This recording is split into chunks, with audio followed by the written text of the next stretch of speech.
Okay, so I'll introduce our panel this evening. Tonight we have welcome to Grace who is our Global Head of International School Sustainability at Leading Your International School. Grace, welcome to you. Lovely to have you with us. We have Mr. Chris Nash, Principal at Beijing Chongping Xinhuidao International School, co-author of Starting Your International School. Chris, welcome to you. Hello, everybody. Alan Williams, Director of Business Administration, Dulwich College and Dulwich International High School, Suzhou. Alan, welcome. Thank you. And this evening also we have our parent representative, Grace Hung, who will be joining us tonight to give us a very nuanced parental perspective. Thank you for joining us, Grace. Thanks, and a good evening, everyone. So, our agenda for this evening, we'll look at our overall goals of the session, what we want to achieve, which will be across sustainable learning, sustainable design, and sustainable school operations. Each of our guests will speak about their own speciality. And then finally, we'll have the parent perspective on sustainability from Grace. We'll have a Q&A session at the end. And I would encourage, if anybody does have any questions, please pop them in the chat and we will try and field them where we can.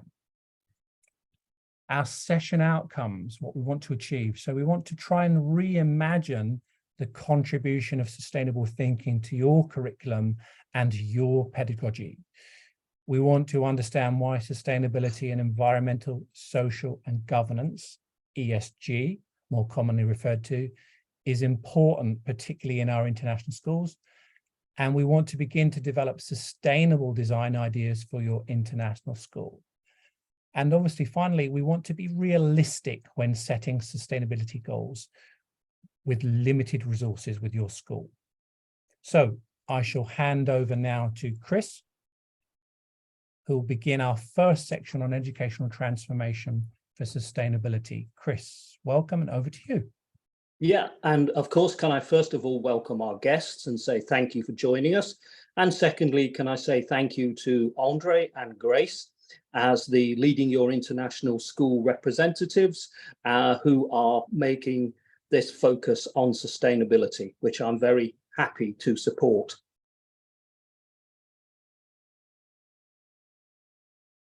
So as someone who's been involved in educational leadership as a head teacher, both in the UK and in China, I'm very focused on learning because I believe that we need a transformation in learning for young people so that they can do two things.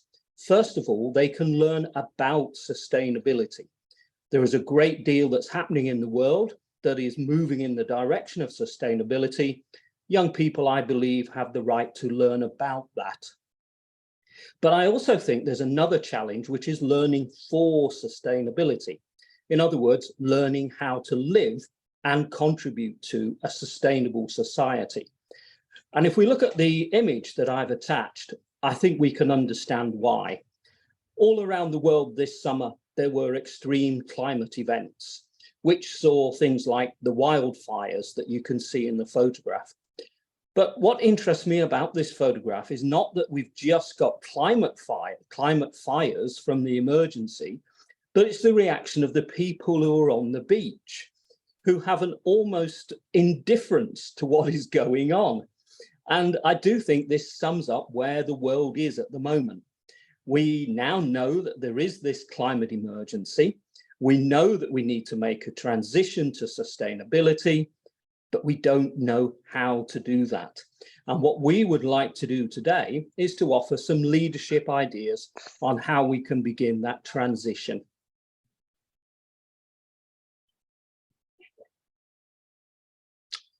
So let me start off with three challenging questions, which you're very welcome to respond to, and also maybe the panel might have some thoughts on it. So I would argue that a lot of what we do now in education contributes to passive consumption, that very little of what we do helps young people to become active citizens who can do something about the climate emergency. My second challenge is this. We tend, I believe, in education to enable young people to be question takers. In other words, we equip them for examinations where they answer questions, and we don't do enough to help them to ask the right questions. Because I believe, again, that asking the right questions is essential if we're going to make this transition to sustainability. And my third challenge is that even though we're beginning to put sustainable issues into the curriculum, at the moment, these issues tend to be marginalized. And what I want to argue this evening is that to really make this transformation, we need to integrate sustainability as an issue across the curriculum. And I was asked a question by a participant about how we can do this. And I'll come to my answer in a moment. But first of all, let me see if there are any panel thoughts on any of those three challenges.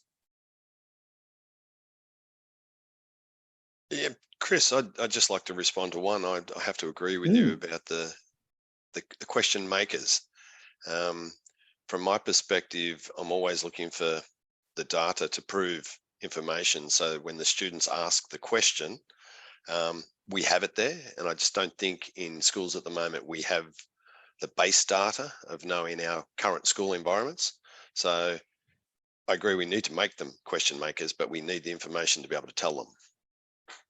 Absolutely, Alan. I've heard of schools where young people actually collect data about the energy consumption of the school building and build that into their learning. So that's an example for me of how we flip it and the students can become question makers, as you say, who are hungry for data to actually be able to answer some of these questions about sustainability.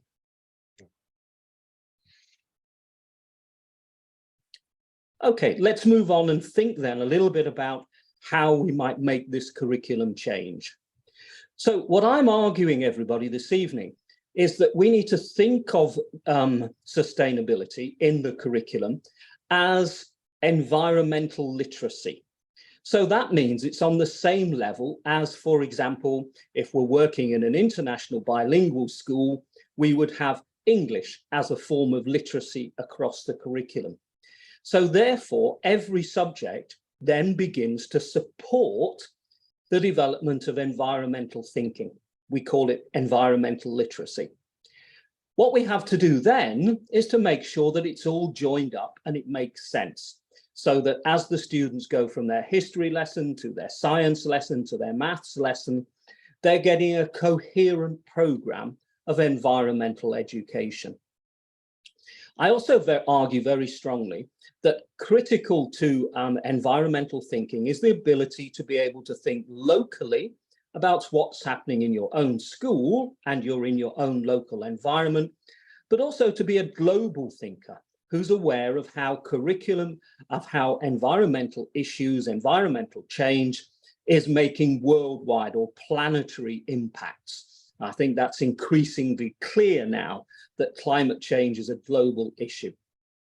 And to do this, I would suggest to any aspirational school leader that you need to think about a transition program where you help and support your staff to begin to put environmental literacy issues into their own subject. That is not going to be an instantaneous process. It will need support and development from you as an aspirational leader who wants to put this into your curriculum. But it's vital that you give staff the time and space to make these kind of changes.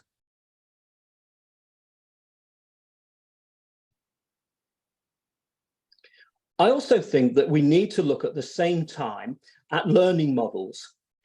I think that if we put in environmental content into the curriculum, but we still have very passive learning models, we're not going to produce those active citizens who can begin to make a difference in the right kind of way.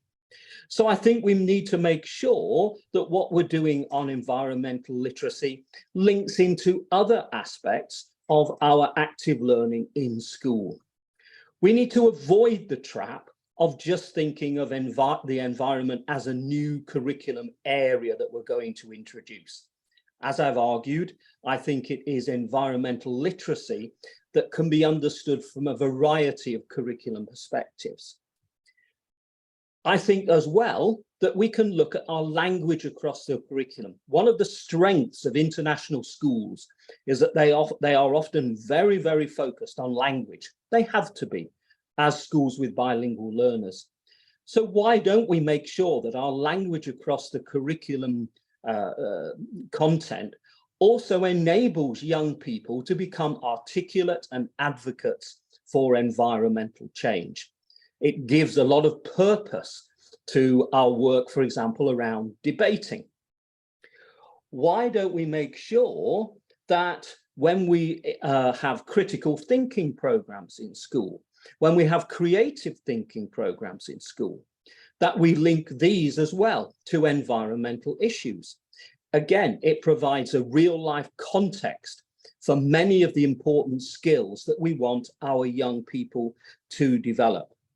And finally, I would say that every teacher can make an immediate contribution to this transition by encouraging the skill of question asking in her or his lesson, to move the students from being passive to making them active in shaping the dialogue in their classrooms. It's actually quite simple. You simply give the students time and space to come up with their own questions, their own research topics, and by that you're triggering this active learning.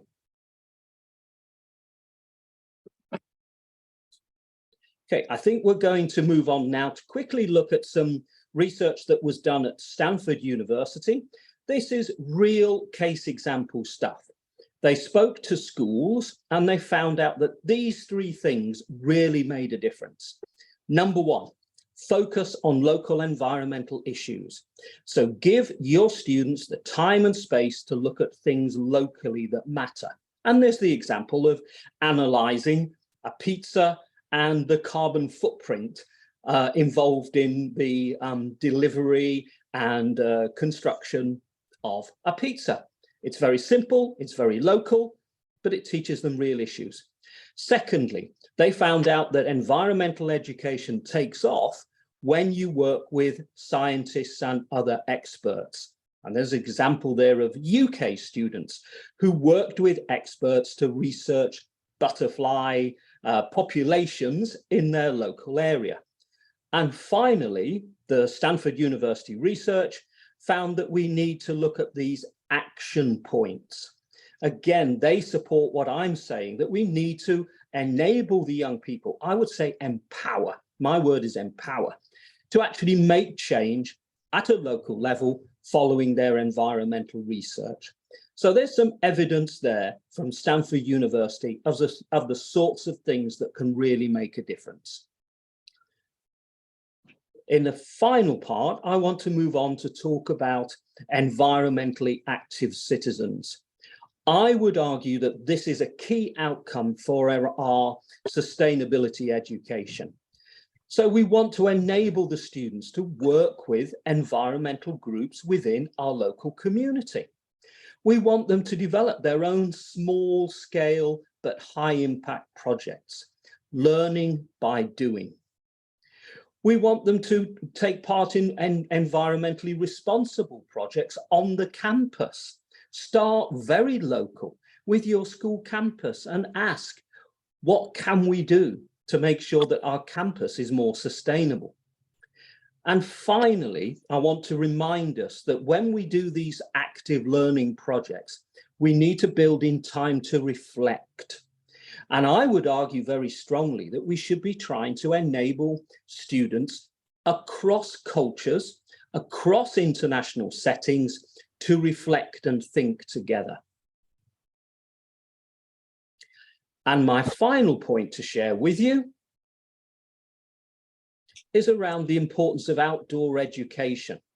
It seems to me that if we want to make students love the environment, then we need to get them out into the environment more.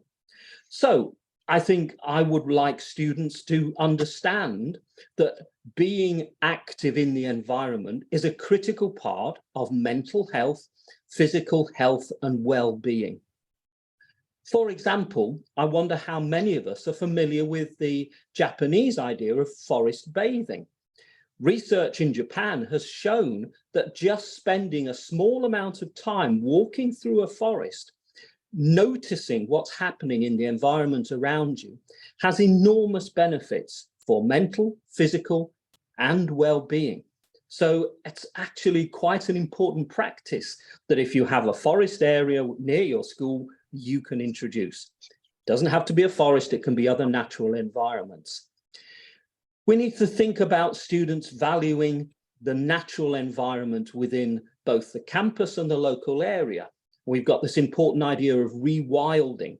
We have many more rewilded spaces now around us. How do we rewild the campus? How can we make sure, and I'm moving now towards Grace's point, how can we build natural and organic materials into our school so that children touch, see, smell, encounter nature during the school day? And I'm sure those of you who, like me, value the arts and culture will immediately start thinking that through artwork in school, through dance, through music, these are important ways to increase the empathy of students with the natural world. So thank you, everybody. Those are my tips for both the curriculum and extracurricular transformations that I think would make a difference. Obviously, I would welcome discussion about those later. Do the panel have any thoughts on them to start off with? Hello, Chris. It's Grace here. I don't have any question for you, but I have to say, you touch on a lot of good points here. A small scale but high impact project and student and teacher interaction with the nature, world. It's sort of a brilliant idea there. So I just give you my thank you as a parent. Thanks. No, thank you, Grace. And I'm aware that in China, Chinese culture, there is a lot of use of natural wood and natural stone that has cultural, aesthetic, and environmental significance. I simply think that if we could put more of these things in our schools, we'd be increasing students' empathy for the natural world. So thank you for that, Grace. Thanks. Okay, well, let's move on to another Grace then. Grace, who's going to talk to us about the issue of school design. Thank you, Chris, and thank you for all those all those people attending us. Good morning and good evening for everyone. I want to express my warmest welcome to all of you to join us for this very meaningful topic today. So my session will focus on the sustainable school design. So over the past 15 years around, I'm working in sustainability, ESG field for all the time. And I worked for corporate, worked for NGOs and the foundations. And then before I joined the leading your international school, I worked for EIM, the branding name for Dulwich College, Green School Indonesia, and Heath School. So I got a very different understanding nowadays when we talk about sustainability. So because compared with the traditional business, the sustainability in schools, I usually simplifies it into two sides. One side is academic. I think according to Chris' presentation, we already had a lot of sense. We should integrate sustainability into curriculum and how we can deliver it and give a positive impact for our next generation. But another very important part is the sustainability in the operation side. So I will give you one very clear example to show what I mean for the sustainable campus. Next slide, please. Yeah. So as you can see, this building is called the greenhouse. So this building is the education in motion prepared for the next generation, and they invested lots of money. And as you can see, the first line under the picture, it's a net zero energy building. So except the solar panel, those kind of electric generation, those kind of things, we also installed lots of innovation technologies. Let me give you some example. So something like to further engage with the building, we also included several new things, very interesting, energy generating floor tiles and energy generating gym equipment. So everyone use the gym equipment, it will generate the electricity and go to the building by themselves. And something like the roof of the building will have the full labeled forest base on the woodland ecosystem for our students to engage in the foraging for fruits, to expose them to more natural form of the food production. So this, I think, just echo to what Chris said. We want to provide the most things for our students by nature, by material, both material and technologies. So another thing I want to mention is when I first did the interview into our schools, one of our students, I think it's high school student, like the grade 9 or grade 10, he just challenged all of us, including the principal in the room. He said, we had a solar panel in our playground, but according to my whole time in this school, more than 10 years, I didn't see any use of it. So as educator, we should realize we are the model for our next generation. I mean, yes, we are not all of their parents, but as teacher, as adults, even maybe I'm just an admin staff, the kids look at us, they watch us, they monitor us. And I think our purpose for the education is not to let them to go to the parade and call for no paper, those kind of things. That's not enough. We educate them and want to prepare them for the full solution. We want them to see the opportunity. We want them to find the problem and find the solution. That's our purpose. So both of the buildings, both of our operations, both of how we did and who we are will be the good lesson and real lesson to our next generation. So next slide, please. So when we talk about the sustainable design, my key takeaway for all the audience and for all of you is those colorful boxes. This is like a framework for all of us can think of when we talk about sustainable design, what kind of the focus area we can focus on. So we need to think of the energy, we need to think of the waste, we need to think of the flexible spaces and the community impact. So again, I mean, compared to other industries, the international schools, we have very, very different and lots of stakeholders with us. And remember, we are not just the school, we are also a business. So think of how we make our business be sustainable, how we engage with our investors, with our clients, the parents, and the local communities to solve the local environment problems, those kind of things. That's really important to us. And I know most of us, most of the attendees, we are the leadership in our international schools. So what we committed on is quite important, and make sure those frameworks are embedded into our daily life and into our school culture. So that's, I'm going to be very generic for this framework and talk about sustainable school. And then I will pass to Alan to talk about some real cases and then give everyone some case study to think about what kind of the projects and the real case we can take into the school. Thanks, Sure. Grace. Thank you, Grace.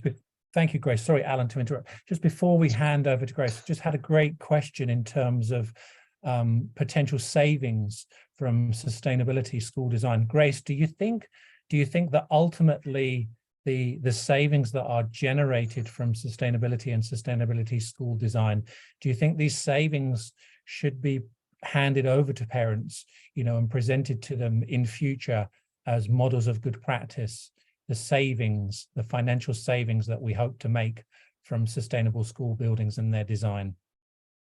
Oh, that's a really good question. I think that can be one solution, but another one I also recommended to my partners and schools is thinking about the continuing improvement, because no matter it's sustainability or ESG or the solar panel, those innovation technologies, they are fast growing. So that also means we need more investment in this area and think of the study and the research, all those kind of things. And remember, our parent pools, they most often are very high technology people and well educated. How, instead of just return the cost, how about we engage with them and be just transparent communicating how we use those kind of cost saving and to do more meaningful projects. That could be another solution. Thank you. Andre, could I share a thought? Yes, of course, Chris. So coming back to my idea of active citizenship, I would be very interested in building community panels involving students, parents, and other stakeholders. I would give each panel responsibility for those 4 top boxes: energy efficiency, biophilic design, flexible spaces, and waste reduction, so that I've got students and parents and community members working together on these 4 critical areas. And I would incentivize them by saying that if we can make savings as a school, that will go into a sustainability pot and will be reinvested in further sustainability projects. So I'd try to build what I'd call a virtuous circle of community engagement, leading to further investment in this key area of sustainability. And to be honest, as a parent, I think I like that idea, because another thing is, Andrew mentioned about financial savings from those, whether it's energy efficient running of the building or not, that's only on the money side. But on the other side, if there is any money saving from those initiatives, I think if it can be fed back into those sustainability aspects of whether it's running the school or whether it's about engagement program, I think we as parents will be glad to see that. But the other thing is, I think it's more than just the things we're doing that for the energy efficient building. It's not just purely for saving the utility bills. It is also about to teach our children, that they need to. The utility is not there forever for them to use, and they need to be mindful about how much they use, and then not to consume too much, and then to reduce the amount of waste. So I do like the circular sort of idea. And thank you for using the keyword mindful. And could I add a little bit in there from, I suppose, the money side of it? Yes, I would expect it would help keep the tuition fees down because you're reducing expenses too. You still roll in money through that circle, but it should enable fees not to increase as much. So in effect, you are putting it back into reducing tuition. Thank you, Alan. My son just graduated from the high school, and I do see a few percentage of increase. Thank you. Okay, I suppose before I start talking about my section of embedding sustainability in school operations, I might just get a little bit of an overview of, I usually come into schools that are already established. So I would love to work in that net zero school where you don't have to try to fix the problems and improve the processes. So most of my examples I'm going to be talking about are because I've come into a school ranging from 10 years old to 170 years old. And as you can imagine, even the 10-year-old schools have not been designed for the way we view sustainability now. So most of the times we're looking at trying to improve processes. So I'm glad we asked that question of what we think sustainability is, because for me, those 5 words, or the ability to maintain at a certain level or rate, and that certain level or rate is not status quo to me. That's continuously improve the processes with what resources are available now. So the part for trying to embed the, I suppose, sustainability in schools, to me, there's a couple of key points. You need leadership to be on board. They need to approve this. They need to fund it. They need to support it. And that leadership comes from owners down to senior management in schools. Then with that leadership, they need to have a vision and a plan of where they want to go, a bigger picture one, which then every project that you're looking at, whether it be a facility project or a student-led project, needs to have a business case and a return on investment. So we're not wasting money and resources, time, etc. And then at the next part of that, sort of the essentials there, you need to be able to communicate those projects and that process to the key stakeholders, the students, the staff, parents. And in my case, and some of these examples, I've been fortunate that it's a lot of my functional heads that deal with the school operations, deal with procurement, deal with facilities, deal with catering, deal with transport. So in all those areas, I've been fortunate enough over the last 2 years at Dulwich to guide my staff, but also set them challenges of what projects can we look at improving our sustainability. And it comes from big projects down to little projects. But why we got to that part in our journey, I suppose we were fortunate enough that our larger organization asked for it to figure out what our carbon footprint is. And when we first asked that question, nobody in the schools, and I suppose I'd throw this question out to you, Chris, or anybody else, do you know what your school's carbon footprint is? And a lot of people don't know. So we're teaching our students to figure out what a carbon footprint is for an actual exercise or an event or something, but our own footprint at the school, we don't know what it is. So over the last 2 years, we've worked through that process of collecting the information to understand our carbon footprint. In doing that, though, that made us start to dig deeper in what that really means. You know, how are we using our power? Where are we using our power? How can we measure it and monitor it better? And from that, we started to come up with projects that we could start to decrease our footprint. Now, some of those projects were large. You know, we're talking carbon footprint. The biggest user is electricity in a school. And you can imagine it's lighting and it's air conditioning. And in a rather large building with large open spaces, uses lots of energy. So how do we reduce that and how do we be smarter about it? So we started to explore that with our third-party vendors, and we had some experts come in and we looked at various areas and projects. And I suppose I'll go to one here in terms of an underground car park that we looked at. Now, everybody forgot that we leave lights on in the car park. And our vendor, if we could just go to the next slide, please, Andre. Our vendor said, if you want some quick runs on the board and show that you can, the return on investment for this project, we've got the return on investment in 13 months. Basically, everybody forgot we leave lights on in the car park below. And, most of the day, no one's there.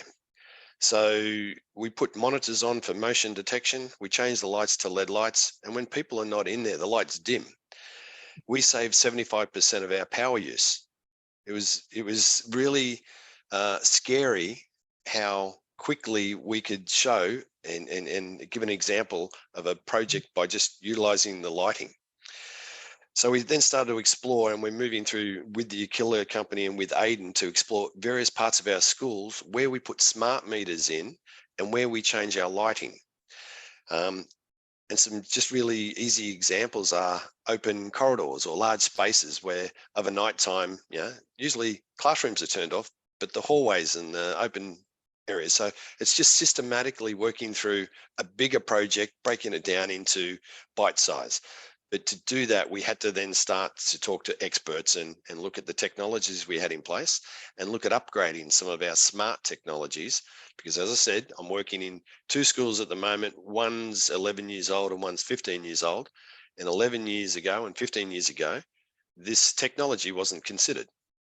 So now we're moving that we need to retrofit and need to fix things up. If we could go to the next example. Solar panels.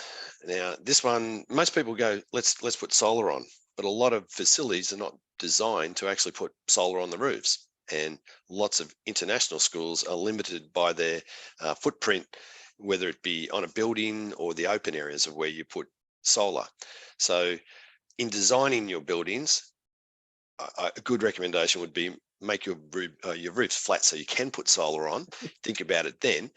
But in terms of the retrofitting, a previous school I worked in, we worked on a plan of upgrading and putting solar on an individual building each year. We'd budget for it.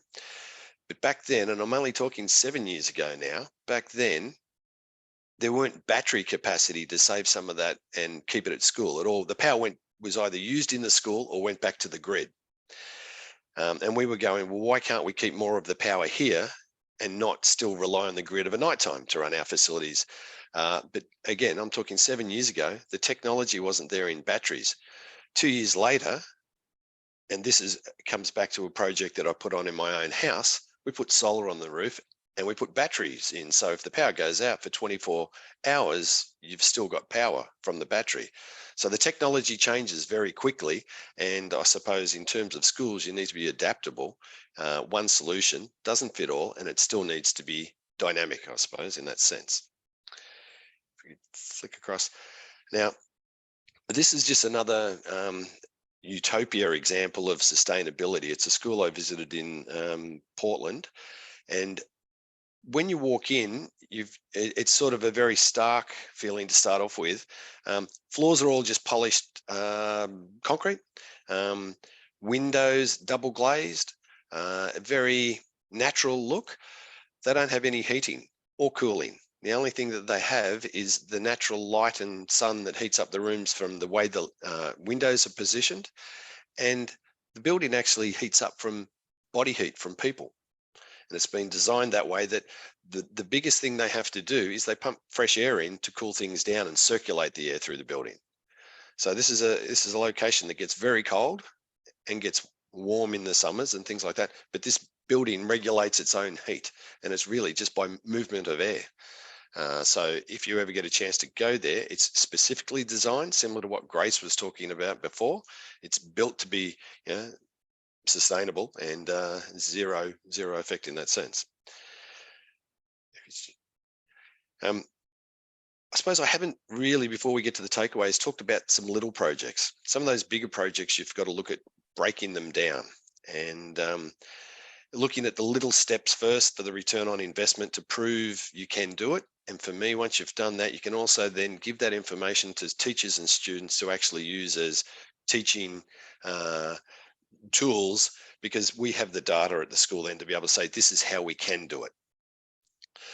So I've been, again, quite fortunate that we've had some students suggest projects that are very simple, that you can get quick runs on the boards. Recycled paper for your photocopiers and your printers. It's a natural way, and that was a student suggestion. Little power meters to put on your photocopiers and printers that of a nighttime turn off the power, because of a nighttime all those things are left on and it's just leaking. So all these little 1%ers actually save money, sustainable, better for the resources and the planet. Just little things, and they all add up. Again, been fortunate enough that all of our third-party vendors come to us with best practices now.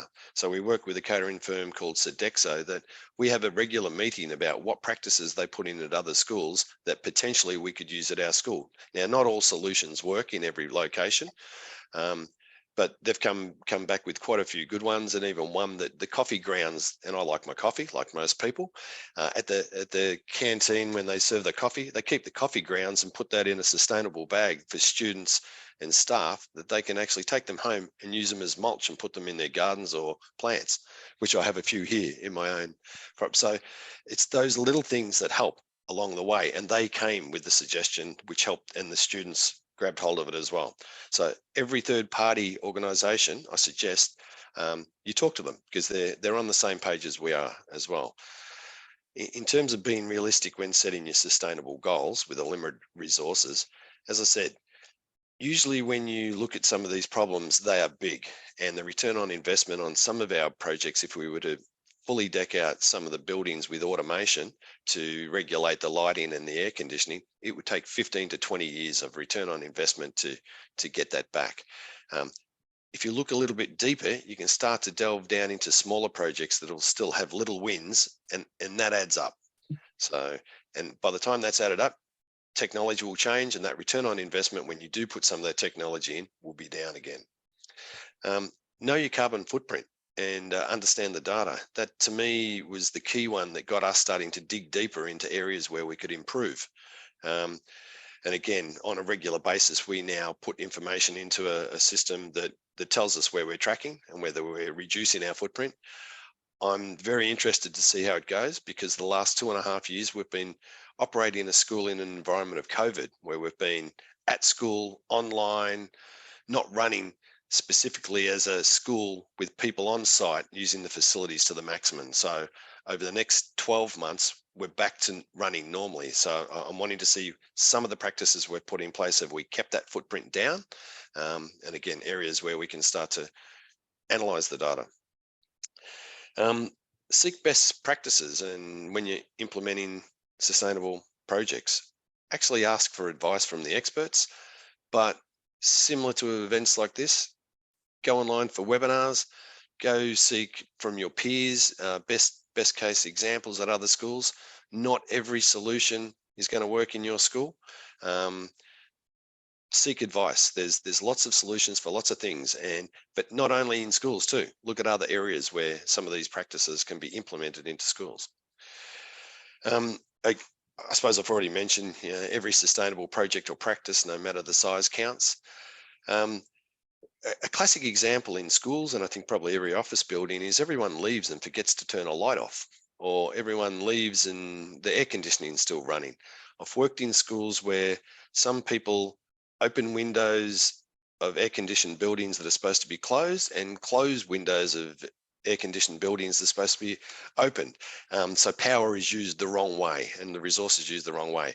I suggest there, try to automate things, because human behavior, there's always an error. So if you can fix those projects by automation, great, but small projects count as well.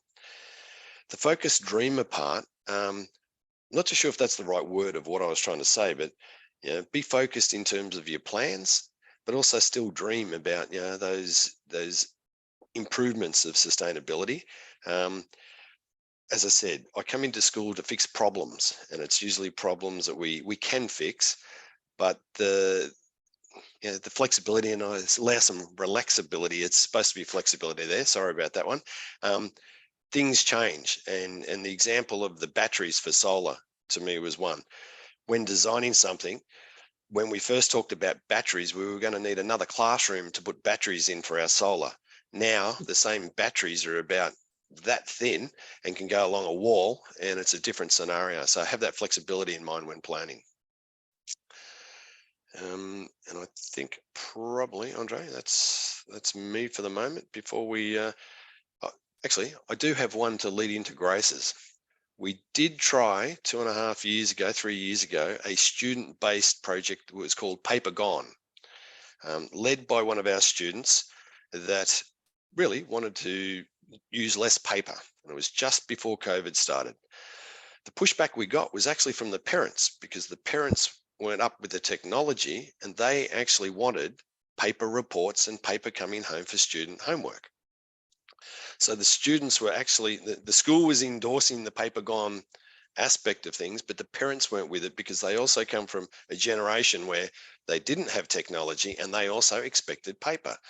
The irony of it, we stopped that project because we were getting probably too much pushback from the parents. But the irony of it was we then went into COVID lockdown where everyone was online and we couldn't produce the paper anyway.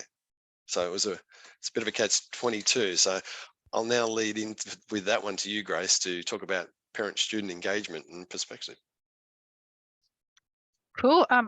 Alan, just for the example you just gave, because I'm doing sort of management role, I think when it comes to any of the change, I think it's very important. It's always about the engagement for people to understand. Me being someone born in the 70s, I'm very old school. I want everything to be on paper, but at the same time, I'm a big sort of sustainability advocate. So again, I will, definitely support the idea of paperless, but at the same time, I probably do want to see, say, if it's my son's report, I probably want to see it on the paper. So I think it's also probably about, you know, I think how we can all work together as school, parent, and student, sort of working together, and then to make those changes sort of to be, you know, fully communicated. So and once you know, we as parents then get on board and to understand what is the aspiration, or what the goal of why the school want to drive it, then I think it will happen. Of course, as you said, you know, it happened by default because of COVID. So that means, you know, we can live in paperless society, you know, if that's what it's come down to. So anyway, just a very quick sort of introduction of myself. I'm actually working for Global Property Group. I'm actually overseeing the sustainability for their China portfolio. So Ellen, when you're talking about, you know, retrofit and all those dealing with the old age sort of properties, I think it's also sort of something I come across as a challenge as well. So I think you know, there is a key objective here. We're saying why parents care about sustainability. You know, as we know, sustainability is about environmental, social, and governance. I think for us, I think as human or as parent, I think the very important, it probably relates to the environmental and social, because it is about what are we going to give to our children, and what sort of planet, what type, what the planet is going to be for our children and for their for the future generation. So I think it's just fundamentally, I think, important for human race existence, and I think that's why we care about the sustainability. And also, I think the future lies with our children, and they need to be the one drive those innovative ideas. They need to be the one who's going to take the actions. Because I think early on we're talking about, you know, we want the student to want our children not to be just is it something like just not the question taker, but they also need to be the question maker. So I think it's the same as that is we want our children to actually fully be aware of the challenges we are facing, and then they really want to devote themselves to drive positive changes for a better planet.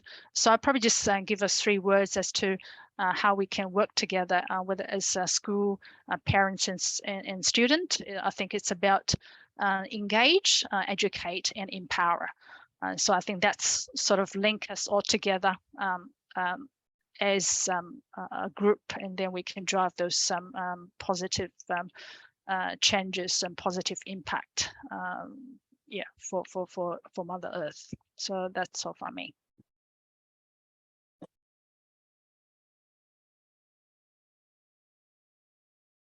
Thank you very much, Grace.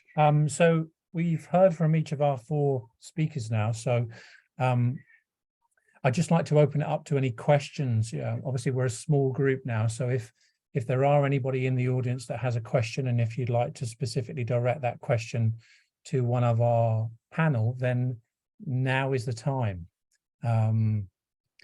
Eva, would you like to ask one of our panel a question? Would you like to be brave and put one of our panel on the spot? Sure. Sorry.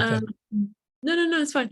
Let me introduce myself. I'm my school's global citizenship coordinator. So sustainability is one of the areas that we're looking into, getting into the curriculum. And after the discussion that I've heard, I would like to raise one area, which is competencies and skills. We've talked about content, and we talked about projects and how to make our resources more sustainable. But we also, I think, need to look into skills and competencies.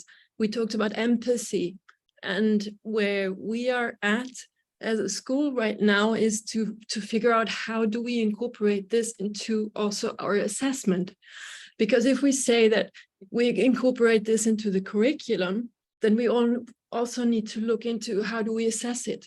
And this is where we're trying to find ideas and see how to do that. Sure. Chris, would you like to come back on that one? I'd love to. And in fact, did you say your name was Eva? Is that right? Yes, Eva. Yeah, Eva, are you based in Italy by any chance?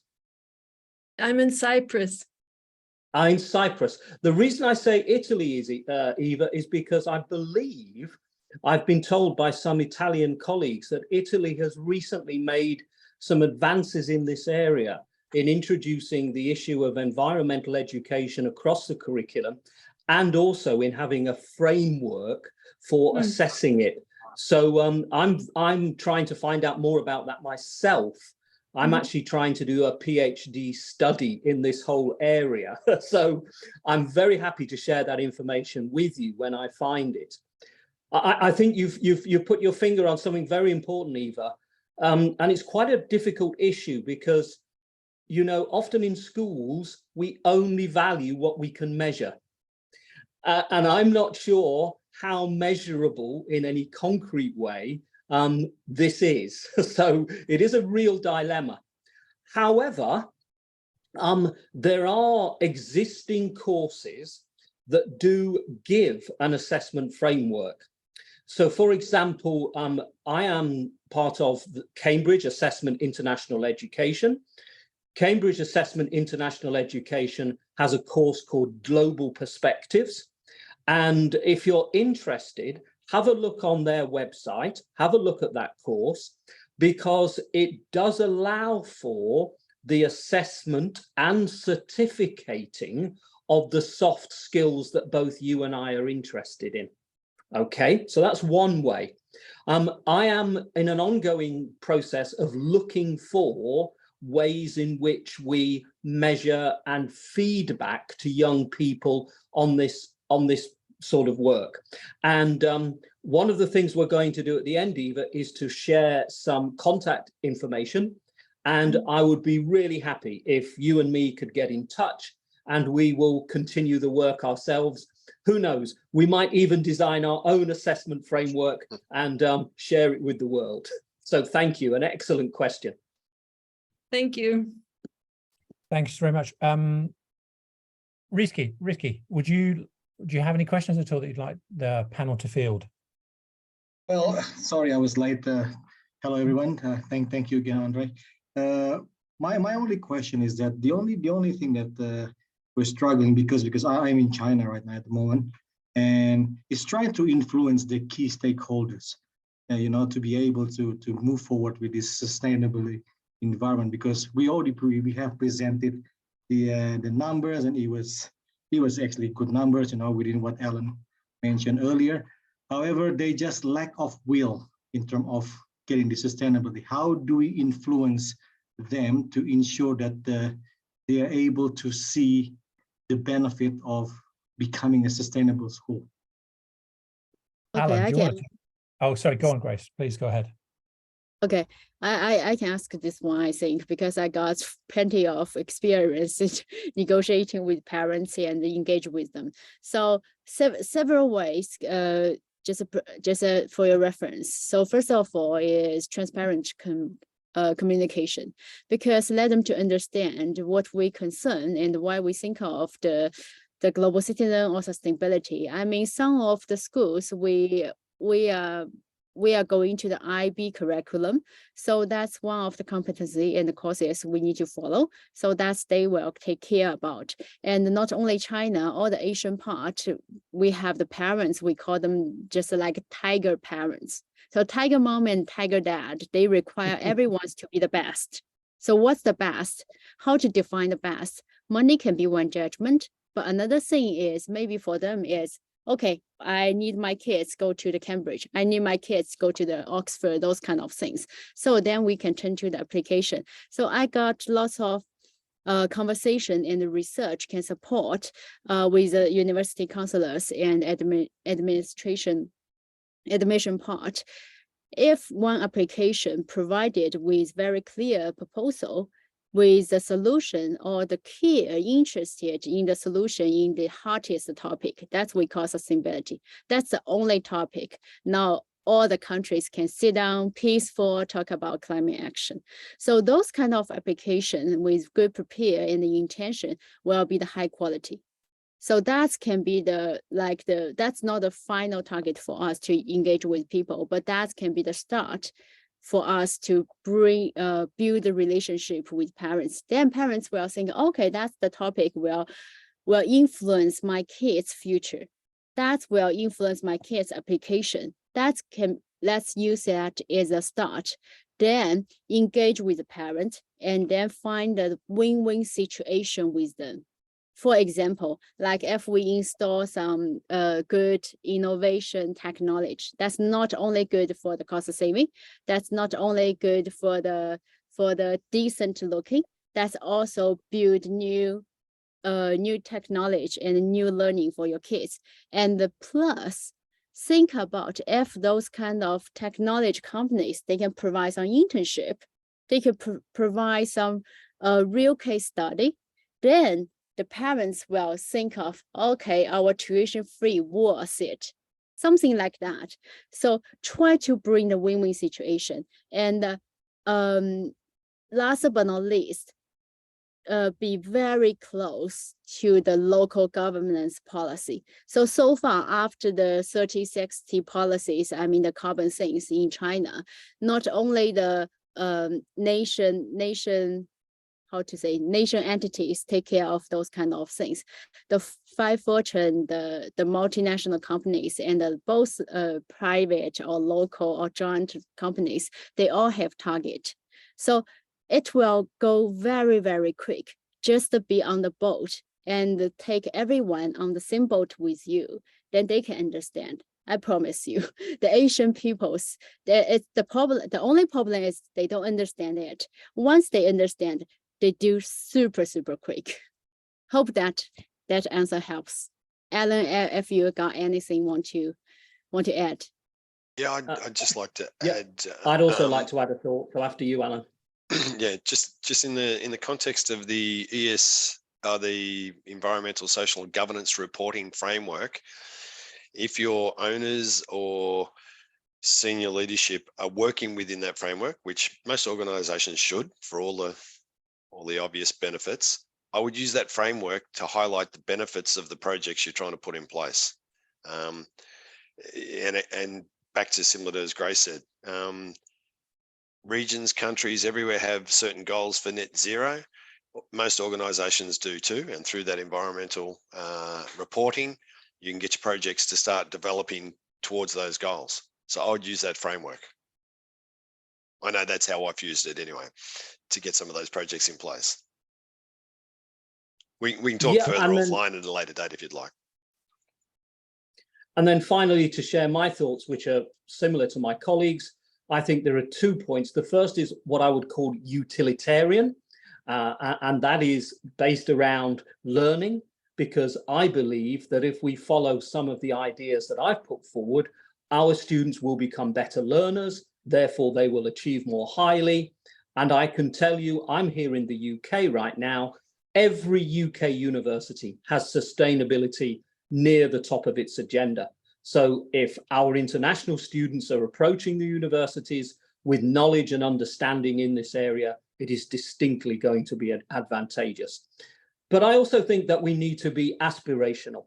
It's not just about utilitarian issues of students getting into university. It's about aspirational issues of planetary care and showing that we are preserving and transforming for the next generation. And that's where LYIS, Leading Your International School, always talks about the importance of local culture. And I'm sure you know, I've been in China for 10 years. You say you're also in China. China is absolutely determined on a course towards being what they call an ecological civilization. I've seen evidence of this in my travels throughout China. And I'm pretty certain that if you get together with your shareholders, stakeholders, and talk about what they can do to contribute to what is called the Chengguomeng, the Chinese dream of becoming an ecological civilization, that will open their aspirations towards doing something philanthropic, something which is idealistic, but nevertheless realistic in terms of contributing to the change that the whole planet needs at the moment. Thank you. Cheers, guys. Appreciate it. Thank you. Shengli, did you want to read out your question? Yeah, I raised one of the questions in the our chat part. Thank you for the panels for very inspiring sharing and discussion. I just a brief introduction about myself. I work in a research institute called Shanghai Cross Culture Research Center of Basic Education, and it's based on a bilingual educational group in Shanghai. It's the Shanghai United International School. It's a bilingual school. It has some kind of international curriculum like IB, Cambridge International, or some American curriculum, but we also have some Chinese curriculum, particularly for compulsory level. So that's some kind of my research background.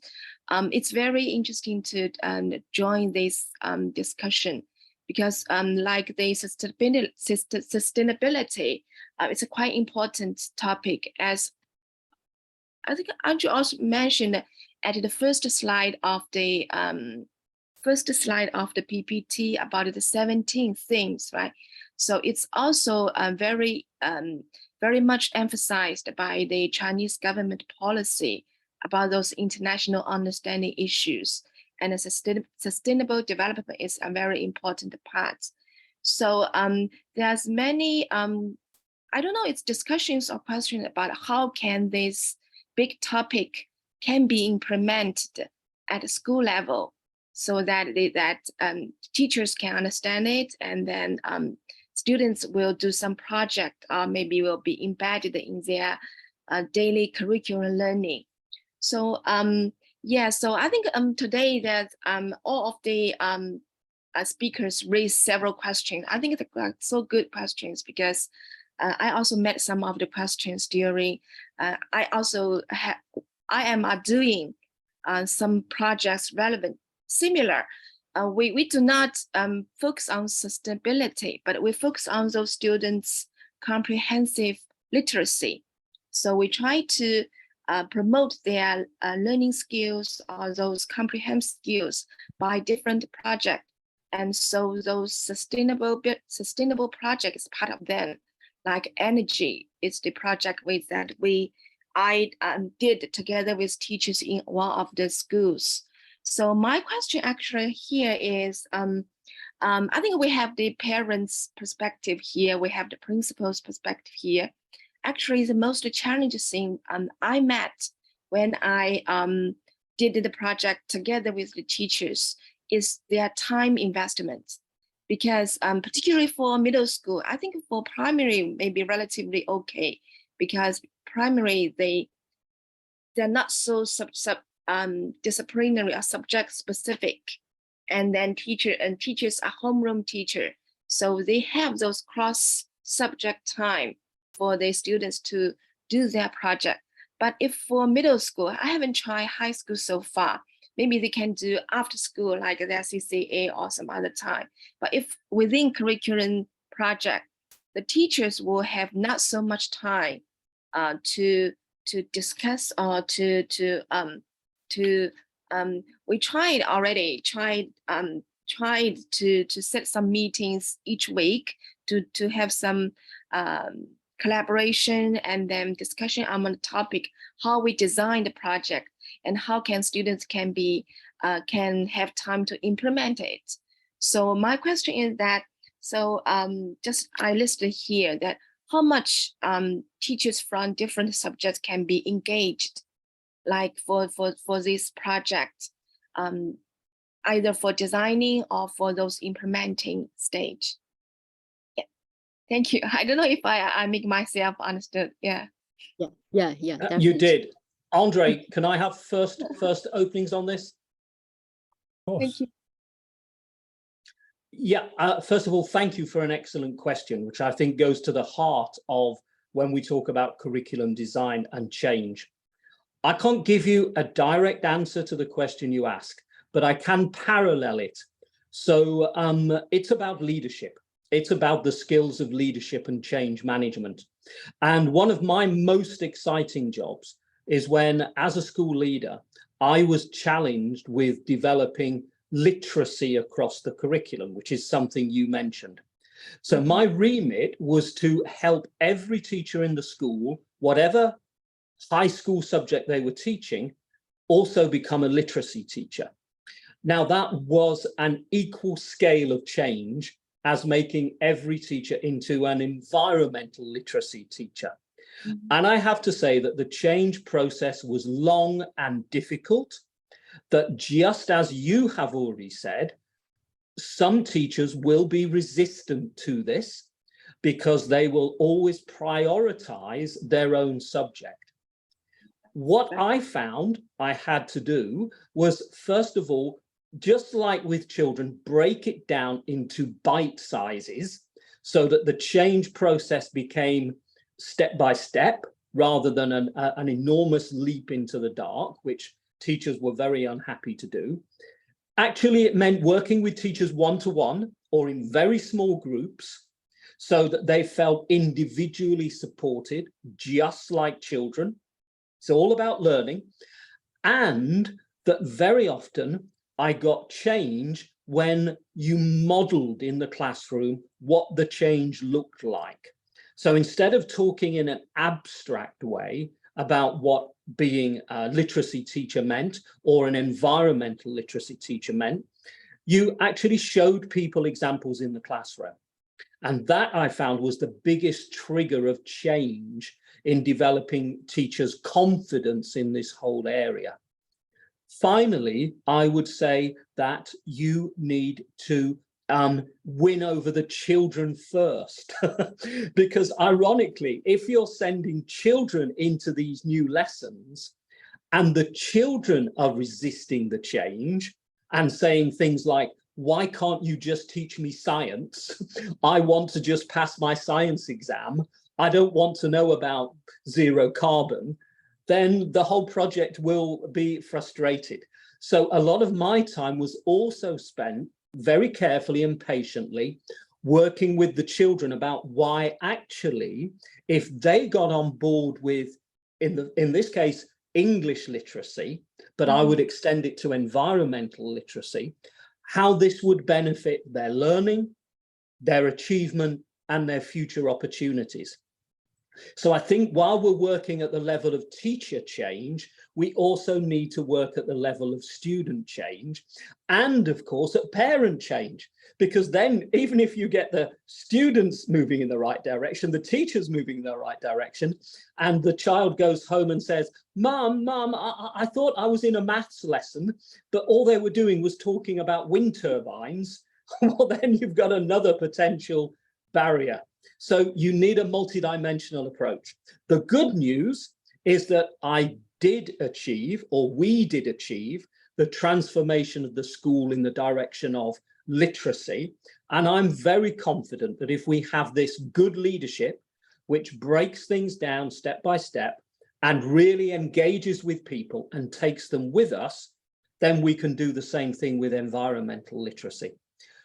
Please keep coming back to LYIS. This is what LYIS exactly wants to do, to work with the kind of innovative projects that you are talking about there. So I'm sure that together we can move in the right direction. Thank you. Thank you, Chris. It's very helpful. Yeah.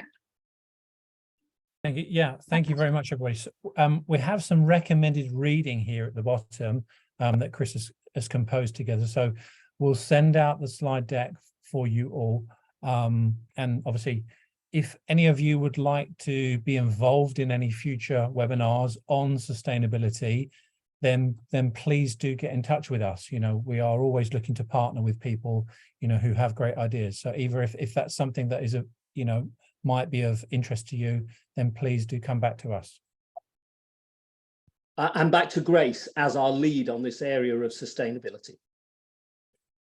Just in terms of contact details, we'll leave everybody's contact details on the slide deck. So as we mentioned, as Chris just mentioned there, so Grace is available to carry out any sustainability audits, you know, any school needs that you have in terms of your physical, environmental, social, governance needs.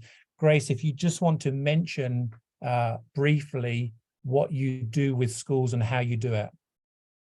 Yeah, thank you, Andrew. Thank you, Chris. I mean, just I want to take advantage of Shen Li's question because it's a really, really practical question, and this is the challenge I think most the schools are facing in those days. And I work with lots of schools on those kind of things. They all talk about time investment and how to engage with others and how we can make everything from quite zero.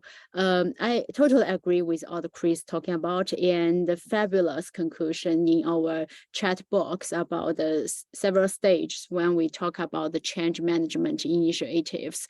But one thing I want to add it is it's very, very important to understand different schools. It's to understand both the data, both the situation, both the people, because according to my experience, none of the schools, they are similar.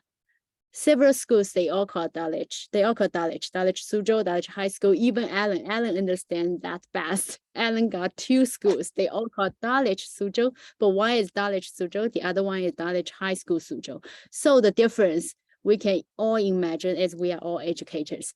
For Dulwich College Suzhou, the projects can be very, very diversity, because they even have the kindergarten student. It's impossible to move some carbon project easily to the kindergarten student. So the kindergarten student may be from the gardening, those kind of things. But for the high school project, it should be really linked to your future career, future interest for your university applications. If the high school student can join on the scope 1, scope 2, scope 3, even scope 4 carbon calculation, that's very powerful. So try to understand your school from data, from everything, from your stakeholders, and then understand your community, understand your network, then bring them all together and think about how we do the next. That should be really, really powerful.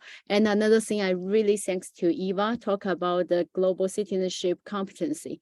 That's also another thing I think is very, very useful to bring all the teachers and all the staffs in the schools together. That's also, I think that's we call multiple goals. We should have very clear target. We should have very clear leadership commitment, culture, school, those kind of things, and bring all of us together. But all of this is based on you understand your school. So that's LYIS, Leading Your International School. We can provide school sustainability audit, help you to understand your school. And meanwhile, we have sustainability coaching curriculum, those sort of things, and the training, all welcome for your contact. And I'm here and together with Chris, our external experts, and our founder, Andrew, to be your consultant. I hope that's all. That's helpful for you. Thank you, Grace. We'll finish there. We'll leave our contact details for anybody that is interested. We have our WeChat mastermind. I believe, Ricky, you're already in there. Shengli, you're in there as well. If you want to follow our WeChat channel here as well. I'll stop the recording now. And if anybody wants to carry on the discussion, if there are any questions, then please do feel free to continue that.